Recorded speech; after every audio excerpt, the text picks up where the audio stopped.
So in terms of my WrestleMania thoughts and review, I don't know, man, it might be like I may do one after night 2 and everything, but I am so fed up with WWE bullshit today that I wanted to talk about this. So WrestleMania review, maybe incoming, maybe not, if I have the time to sit down and record it. But yeah, I want to talk about this.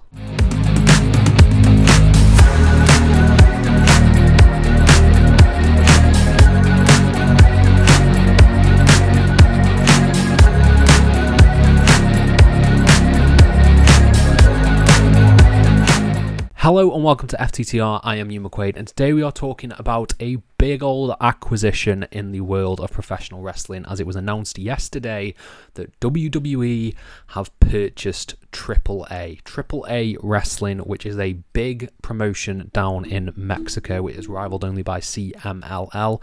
It is probably the top 2 biggest promotions in Mexico.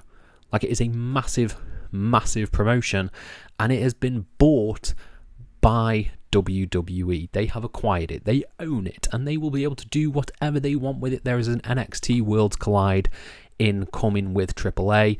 So yeah, we'll get into all that in just a little bit. But before we do, please subscribe, please like this video, please comment your thoughts down below, and I'll try to reply to every single one of them as we dive into this. So yeah, it was announced that AAA had been bought by WWE. This, to me, as the title of this video suggests, is not a good thing.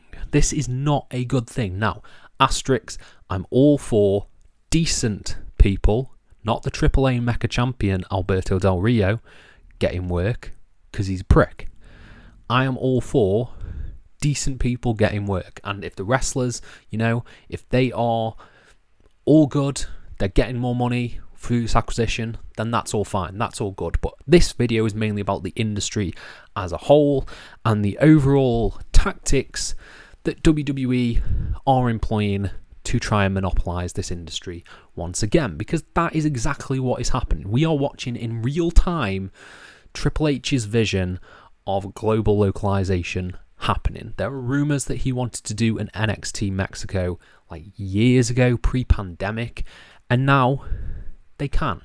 Now Triple H has all the power to just turn AAA into an NXT Mexico, which in itself is a feeder for NXT, which is then a feeder for main roster. It is just this one big pipeline of production, getting everyone from different countries up to the WWE, wrestling the same style, wrestling the same way, and we're just getting this slop of a monopoly. It's just essentially, it is trying to go back to the territory days, but all the territories are WWE. And that's what I feel about this acquisition, is that I'm not excited for it, because it just shows that Triple H is he's intent on this. He's intent on getting WWE into every single piece and part of the wrestling industry. I had my doubts when the WWE ID thing was announced, the WWE ID Championships. I have zero interest in WWE ID stuff. The tournament was on this weekend, and I've not heard a single person talk about that tournament, because I think as a collective, as an independent wrestling fan or an alternative wrestling fan, you don't want the corporate entity meddling. And that's exactly what the ID stuff feels like. Now, I'm proud that and happy that all the wrestlers are getting exposure, they're getting the cool work and everything like that. But in terms of a healthy industry, it's just creeping down. All the stuff from the top of WWE is just creeping down into the indies, into other companies, and now they're trying to get a foothold in Mexico, and they have got a foothold in Mexico where they can just turn it into NXT Mexico if they really wanted to.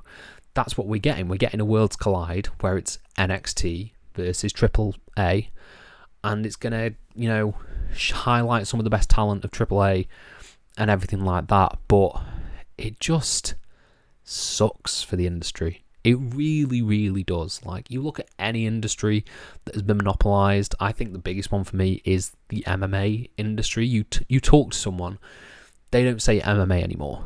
They will usually say UFC. watch UFC, you do UFC. That is kind of what I feel TKO and Triple H trying to do with WWE. They don't want wrestling anymore. They want WWE. They want everything to be WWE. And it's bad. It's really, really bad for the industry, a healthy industry, because there's people out there that you are actively like ostracizing and just getting out of the way because they don't want WWE stuff in everything.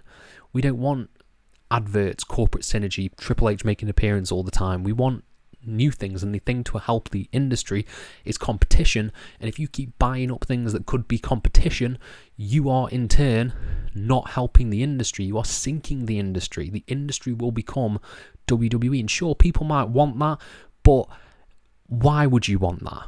Why would you want that? If WWE is on top, there is no AEW, there is no New Japan, there is no like Rev Pro or anything like that. Any of these big companies, there's just WWE. They get lazy, they get sloppy, and they just give you utter shit, basically. They just give you the shit, and it's the only game in town, so you have to consume that.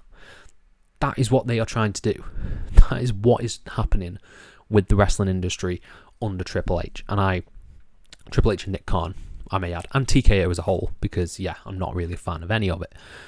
My biggest worry, and I have a few worries, my other worry is looking at Japan, because I'm a big Pro Wrestling Noah fan. I'm a big Wrestle Universe fan. I follow a lot of Japanese wrestling. It's been something I've been diving into for a while. I've been fine with the sporadic appearances of WWE stars. I think using NXT talent like Taven Heights in the N1 victory, I like that. I think that was good. That's a good way to grow your talent. Using Nakamura for dream matches, using AJ Styles for dream matches is all fine and dandy.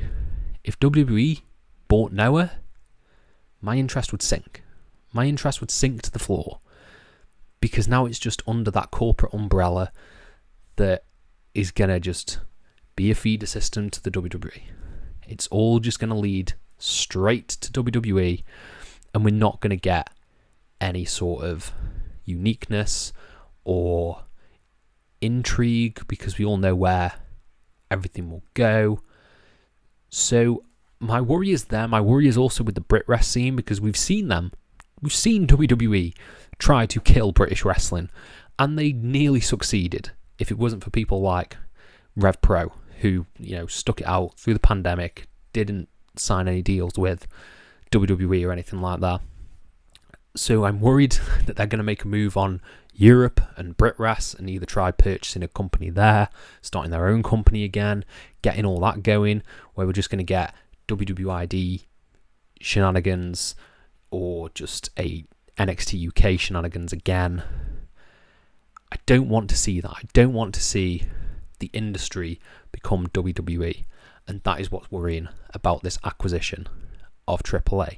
The other thing that I do want to point out is, following on from WrestleMania, it was cool to have Vikingo there, El Hijo del Vikingo. I don't think that buying a company full of luchadors from Mexico, when you have one of the best luchadors on the planet, Rey Fenix, taking an L to El Grande Americano, that just sets the precedent, doesn't it? WWE has never booked luchadors well. They've never cared about Lucha Libre. They have actively tried to dismiss it as a joke, dismiss them as goofies, Lucha House Party and stuff like that. They've never been taken seriously. So why on earth would they start now? Because they bought a company? No, they're not going to take it seriously. They're not going to have a new luchador world champion. They're not going to do it. They just don't respect the craftsmanship of Lucha Libre. When was the last time that Lucha Libre was like, it's literally being treated as a joke as we speak in WWE with El Grande Americano. It is literally being treated like a joke. So buying a company that specializes in Lucha Libre and luchadors and the high-flying offense that comes with that and the cool stories, the cool characters, I don't believe that's going to be handled well, because you look at the track record. You look at like Humberto Carrillo, you look at Angel Garza, you look at Andrade, you look at Sin Cara, you look at Lucha House Party, you look at all the cool talent that came from Mexico, and they have not done well by that talent. Nowhere near as well as they should have. Andrade should be main eventing pay-per-views, in my opinion, and he did not look happy at that announcement. Can we talk about that? If I can find the photo, Andrade did not look happy at the AAA announcement. So I just think there's a big disservice being done to Lucha Libre and to just Mexican wrestling as a whole, and I don't think that this is going to help it. This is just going to keep WWE on their bullshit. And that's what we need to do, and we need to call that out. This is what I wanted to talk about today. Like, all the stuff that's happened at WrestleMania. I saw this and my heart just sank because I was just like, what is going on? I think we're leading to a potential purchase of TNA. I think we're potentially leading to a purchase of Marigold or Noah at some point. I think Triple H is very insistent on getting this global localization thing off the ground, and that is a bad thing for the industry.